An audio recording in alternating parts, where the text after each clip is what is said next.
Once upon a time, in a small peaceful village nestled between rolling green hills and glittering rivers, lived a boy named John. But no one called him just John. Everyone knew him as Lazy John. Why? Because while other children helped their parents in the fields, learned trades, or went to school, John would lie under the mango tree behind his house, chewing grass or daydreaming about a life where everything came easy.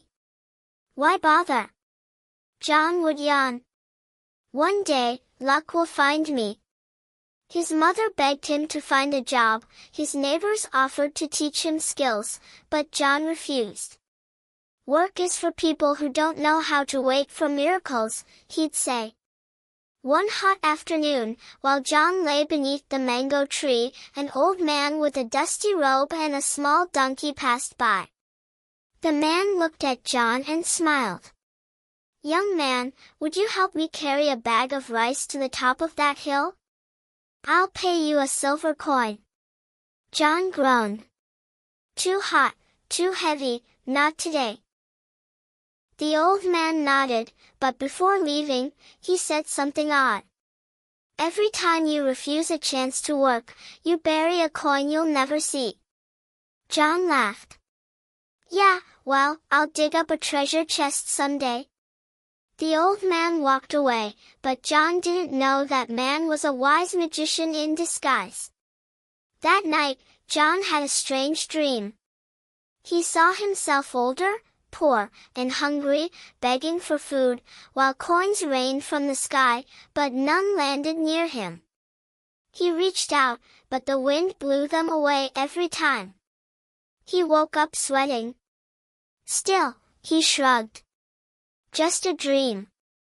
A few days later, John wandered into the forest hoping to find wild fruit. There, he met a strange sight, a talking cow, stuck in a bush.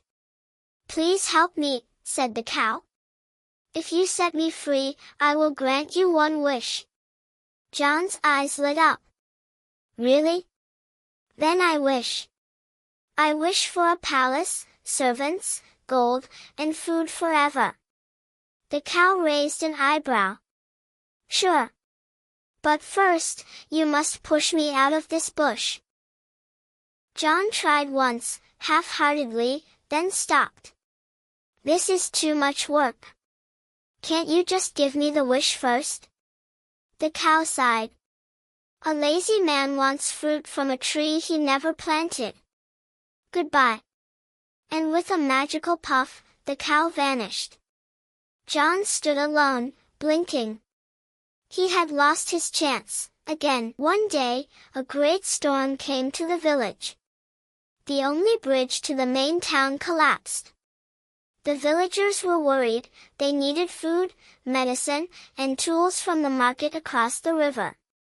The village elder said, "We must rebuild the bridge. Every hand counts." Everyone came forward. Even old men and small children helped carry stones and tie ropes. Everyone, except Lazy John. "I'll wait until the bridge is fixed, then maybe I'll go to the market," he said. But a strange thing happened. As people worked together, they shared food, sang songs, and learned from one another. John, alone and hungry, began to feel something new, shame. For the first time in his life, he wondered, "What am I waiting for?" The next morning, to everyone's shock, John showed up at the bridge. "I want to help," he said. "I don't know how to build, but I can carry stones." People were suspicious, but they gave him a chance. Day by day, John worked. He got blisters, fell in mud, and once even dropped a stone on his own toe. But something inside him changed. He laughed with the others.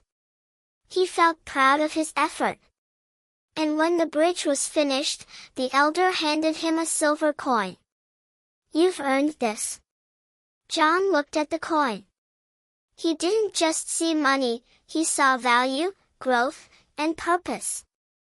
From that day on, John wasn't known as Lazy John. He was just John, the boy who changed.